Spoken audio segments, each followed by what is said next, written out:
नमो नमः। आज हम लोग पढ़ेंगे अयादि स्वर संधि। अयादि स्वर संधि का सूत्र है एचो अय वा या वह। ध्यान से पढ़िएगा। एचो अय, ये अवग्रह है, अ का ही पूर्व रूप संधि।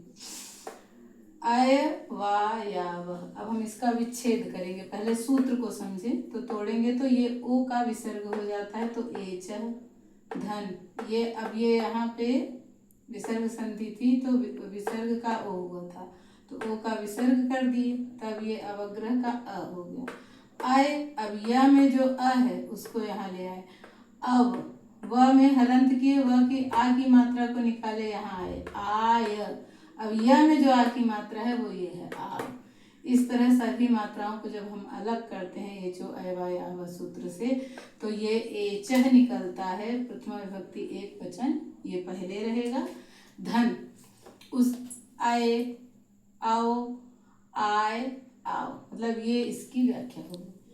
अब अगर हम नियम की बात करें तो ये सूत्र कहता है कि एचह माने एच प्रत्याहार पहले हो।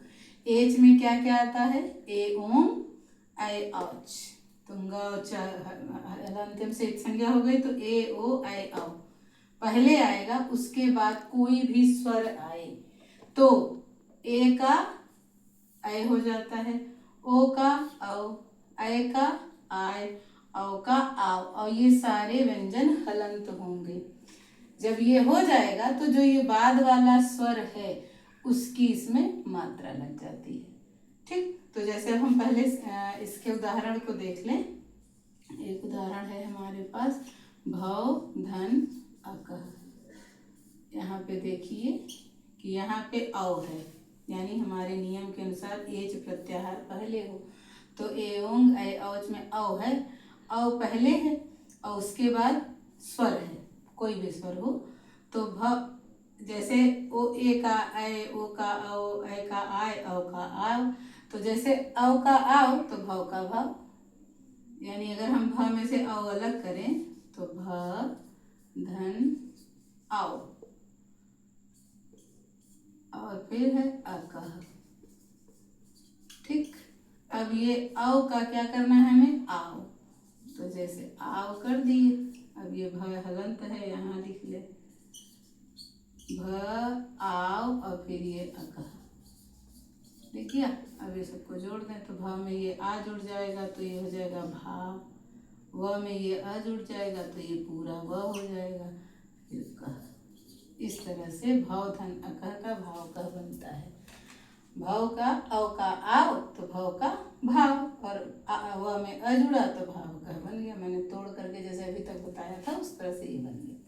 ठीक, ये तो हुई विच्छेद की स्थिति में। अब हमारे पास अगर संधिज शब्द है, संधिज शब्द है, तो हम उसको कैसे पहचानेंगे कि यहाँ कौन सी संधि है?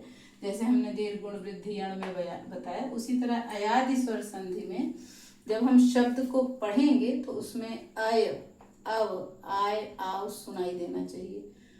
अय अव आय आव, जैसे भाव में आव सुनाई दिया, नायक नाय, आय सुनाई दिया, भवनम भव, अव सुनाई दिया, नयनम नय, अय सुनाई दिया। यानी यहाँ पे इन शब्दों में अयादि स्वर संधि है। ठीक, तो विच्छेद की स्थिति का ये एग्जाम्पल हो गया। अब संधि वाले मतलब शब्द अगर हमारे पास है तो उसको हम इस तरह अब हम संधिज शब्द को देख रहे हैं। शब्द में पकड़ लिए कि नए अय आ रहा है, तो इसका मतलब यहीं पे संधि है अयादि। दीर्घ संधि में क्या पहचान था? बड़ा आ, बड़ी ई, बड़ा ऊ, बड़ा री, यहाँ नहीं है। गुण में क्या था? ए ओ अर अल, वो भी नहीं है। वृद्धि में क्या था? अय और अ सुनाई दे, वृद्धिरादयी सूत्र से अय और अ, तो न दीर्घ है, न गुण है, न वृद्धि है। यण में क्या शर्त थी? य व राला के पहले कोई आधा व्यंजन है, तो वो भी नहीं। इसका मतलब ये वो चारों नहीं है। और अयादि संधि के हिसाब से अय अव आय आव दिखाई दे, तो यहाँ अय सुनाई दे रहा है। ठीक, तो यहाँ पे अयादि स्वर संधि है। क्लियर। अब हम इसको विच्छेद करेंगे कि इसका विच्छेद क्या होगा। तो यहाँ पे नय को अलग करेंगे, न में से हम अ अलग करेंगे, अ, और य में से अ अलग कर दें, तो अ इधर लेके चले जाएं, अ, न और म। ये हो गया। अब अय हमको निकल के आ गया। अब देखिए अय बना था कैसे, अय कैसे बना था, ए से, ए का अय बना था, तो अय का हम ए कर देंगे। अब ये न था, न, ए और अनम, ठीक है। अब ये अय का जब एक ये थे तो यहीं से हमारा संधि की मात्रा लग जाएगी। अब इस न में इस ए की मात्रा लगा देंगे, न में एक मात्रा, ने धन अन, इस तरह से ये सिद्ध होता है नयनम का। पहले अय को, न से अय को अलग किए, अब अय कैसे बना था, अय का ए हो जाता है तो अय कर दिया, यहाँ धन की का निशान लग गया, इधर का अ, इसमें मात्रा लगी थी, इस तरह से ने धन अनम हमारा बन जाता है। उस तरह से ये सारे उदाहरण इसी तरह से आपके बनेंगे। और भी जो उदाहरण आपकी इच्छा हो आप मैसेज करके पूछ सकते हैं। Thank you.